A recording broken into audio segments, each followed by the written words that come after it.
Okay, so this one's gonna wreck me so hard. I know that I'm gonna Have you gotten wrecked? Yes. Julia, you read Achilles? What? Never mind. Thank you.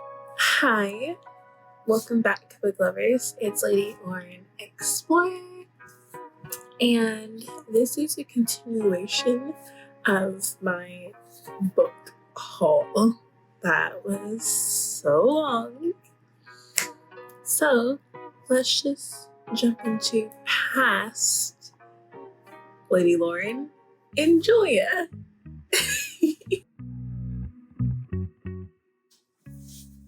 My next books are a series, and it's a truly devious series. If you don't know, I would call this a dark academia series. Because this is about a girl, one of the first books is about a girl who super smart, super bad. She is intelligent. So she sets off to find out the mystery of this school. And it's a mystery of the old owner of the school and how his wife and child died. And that's basically what the first book is about, I think. A famous private school in Vermont. True crime. Yep. Basically that's what it's about. Oh, the next book is about, which is The Vanishing Stairwell, is about a murder of her friend. Our main protagonist is his friend, and her solving that murder. Lastly, this is about 2 killings in the past, 3 killings in the present, and her trying to figure out what's going on in her academy, where the deaths from the past might relate to a curse that is also killing people in the future. So, I mean, who doesn't like that? And I also think that all these are considered dark academias because they're set in an academy. You have been 17 years old, driving home from finals, hit Cupid with your car, and you hit his, bow hand or something. And not the shooting arm. And then now you have to take his place and meet his love quota before the end of the year, and so you gotta, find 3 matches to fall in love or something. But she must face old wounds, find forgiveness, and track down the perfect match for the one boy she can't stand. And let me guess, it's her. Beacon Box book. Yes. Isn't it cute? Look at that. I love it. It's really small. I haven't read it, but I read the insert, and it was pretty good. It was talking about the moments that she hit Cupid, and that doesn't sound dumb at all when it's explaining it on the insert. It sounds pretty good. So I don't know. I would read an excerpt of it. And it's short. I mean, you're on BookTube. You can do it. My next book is Saint Anything. This is, I know, a found family. Because it's this girl whose parents are, she's a middle child or something. She's stuck in the shadows. Oh, wait. I'm stuck in the shadows. And she is content to avoid spotlight and let others be the center of attention. But when a terrible accident lands her brother in jail and thrusts her family into the public eye, fortunately, Sydney finds solace in the Cattons, the family who owns a local pizza place. Sydney is finally able to focus on what really matters: friendship, love, and most importantly, herself. Sex. Wow. I think that goes with love, Julia. Sex. This is probably a very good book. It's uplifting, and she's over here putting sex in here. It's family and friends. No, it's love. No, it's friendship, love, and most importantly, yourself. No, it's family and friends. Myself, which was probably bad. We'll switch those at some point. If I ever had a sex life. This is another Beacon book. that I got. Love it. This Defy the Night. I actually have two versions of this. I have the bookish version and then I have this version. So, don't know what I'm going to do. But, this is a... Oh, what is this? I know this is a YA fantasy. It says a twisting edge of your seat fantasy that has it all, which probably means it has great romance. A kingdom divided by corruption. The king desperately holding it together. A girl willing to risk everything to bring it all crashing down. I think this book is about a sickness that's going on.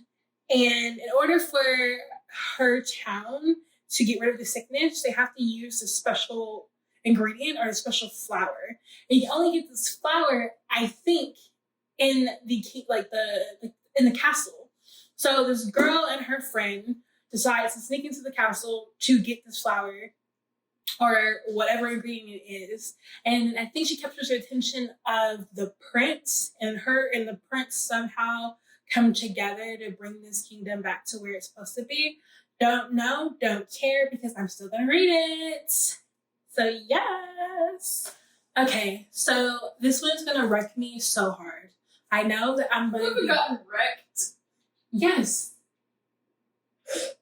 Julia, you read Achilles? What? Never mind. Thank you. This is gonna wreck me so hard. Okay, so this is A History Is All You Left Me. This is about two people. Our first person is the ex-boyfriend of the love of his life, leaves him for someone else, I think. And then that other person, he's with the other person for a minute, and then he dies. So it's both the ex-lover and the current lover coming together and grieving together. And I think they might end up together. But I know this is going to be super sad. I'm going to be crying for the first couple of chapters because I can't handle in motion pain, especially when your love of your life who left you has died, and you have to talk about it. Oh gosh. When Griffin's first love and ex-boyfriend Theo dies in a drowning accident, his universe implodes. Even though Theo moves to California for college and starts seeing Jackson, Griffin never doubted Theo would come back to him when the time is right. But now the future he's been imagining for himself, has gone off course. To make things worse, the only person who truly understands his heartache is Jackson. But no matter how much they open up to each other, Griffin's downward spiral continues. He loses himself in the obsessive compulsion and destructive choices. And the secrets he's been keeping are tearing him apart. If Griffin is ever to rebuild his future, he must first confront his history, every last heartbreaking piece in the puzzle of his life. And I'm thinking maybe he cheated on Theo. Oh my gosh. Oh my gosh. Okay, yeah.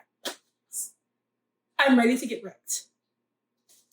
And I actually love this dust jacket. It's this is it feels so good. This next book, this thick girl, this is a sapphic story. And I don't call it a love story because this is the plain bad herons. Herons, right? Heroines, yes.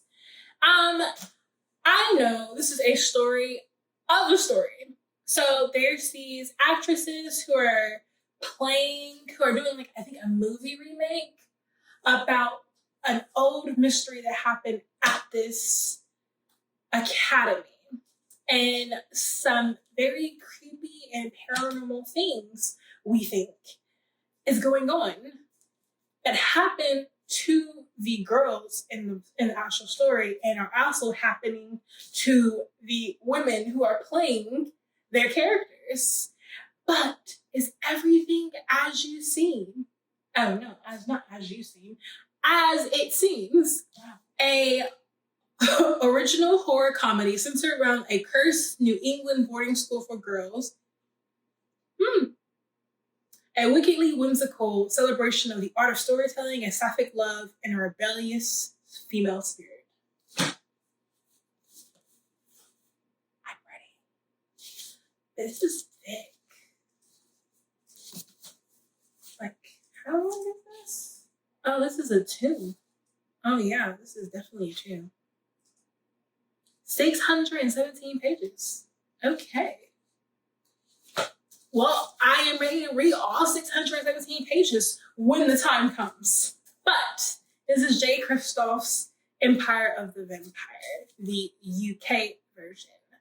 Isn't this so much better? Like, I know you've seen the cover. Like, do I have it? I think I have it. Hold on. This is my library book box version. Oh, what did I do with the other one? I think I threw it away. Well, I hated it, so that's why I threw it away. But now I have both versions. Oh, and I also paid for your stuff jacket too. But yeah, look at this one. Oh my gosh, look.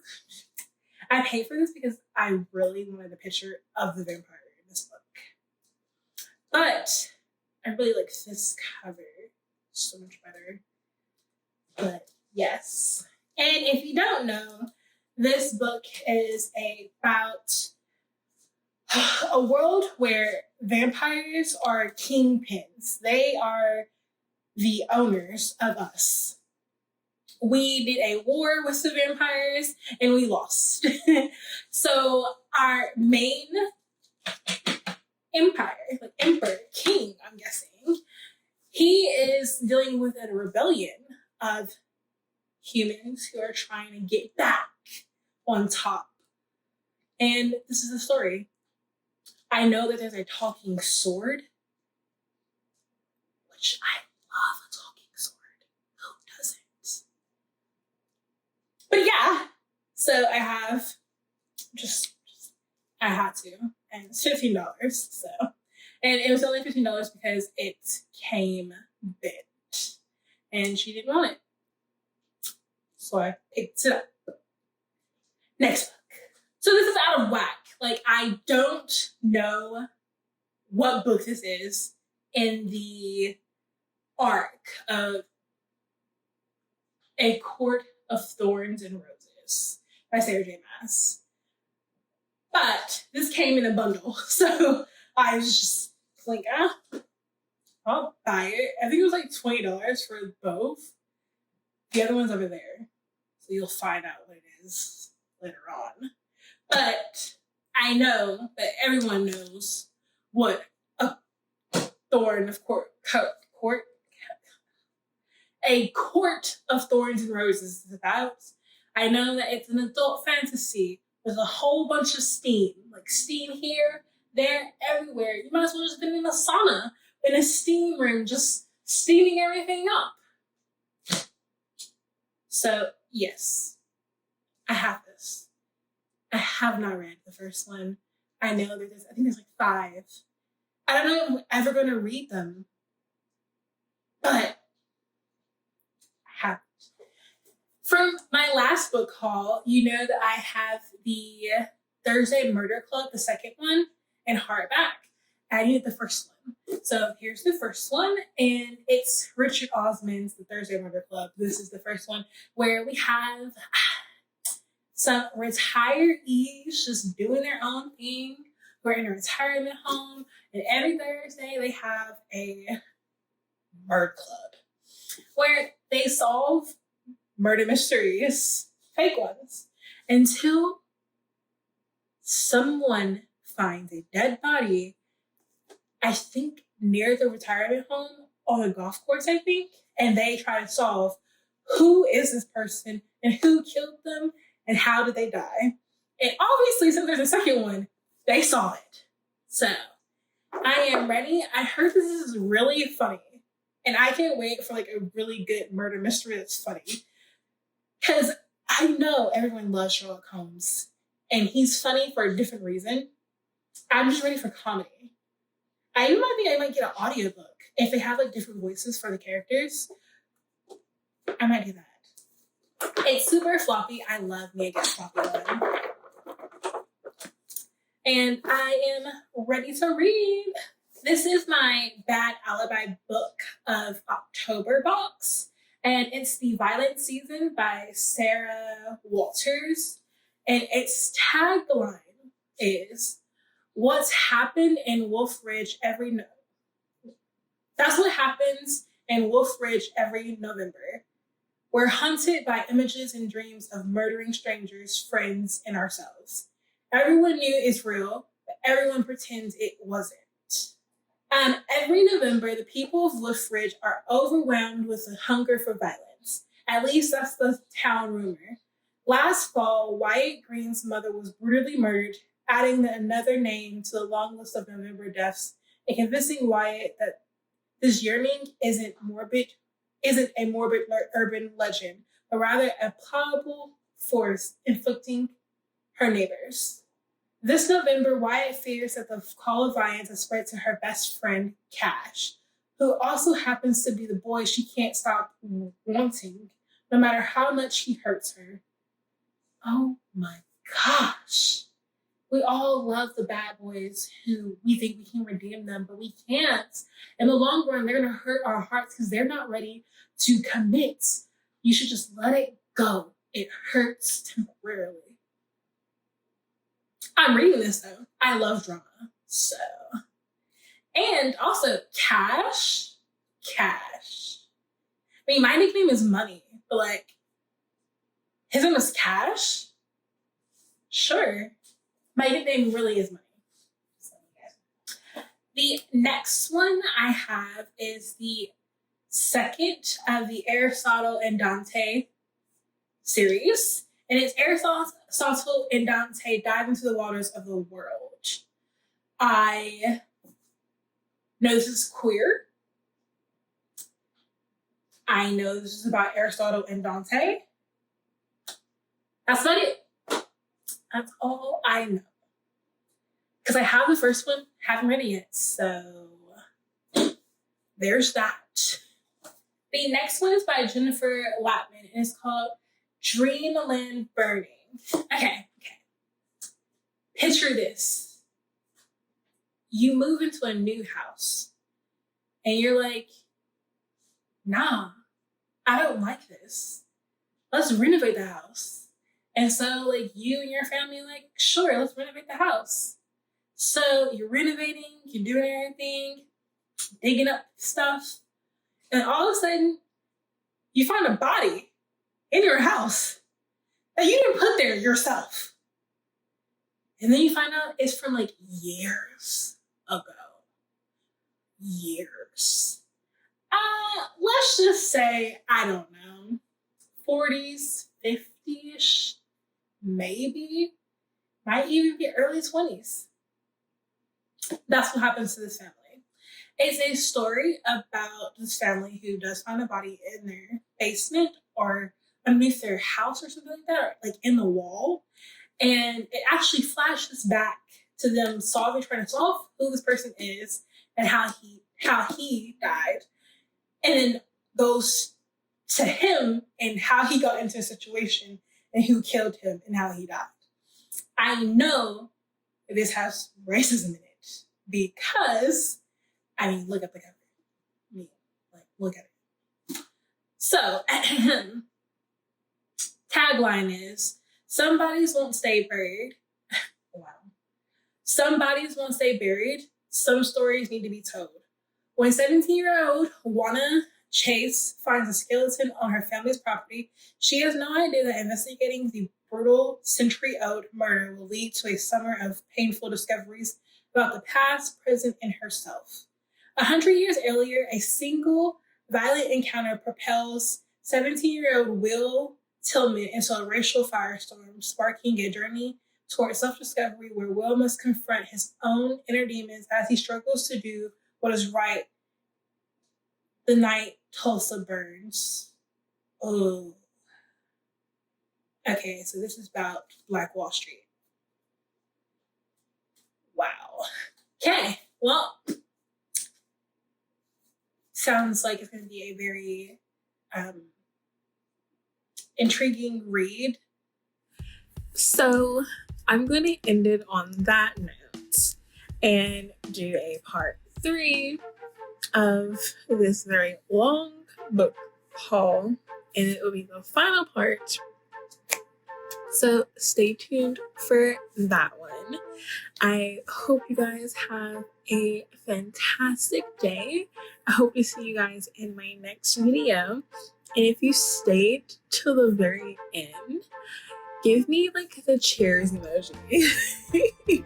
And also, which book did you like enticed you, like made you want to pick it up or look at it a second? Give it a second glance. I will see you guys in my next video.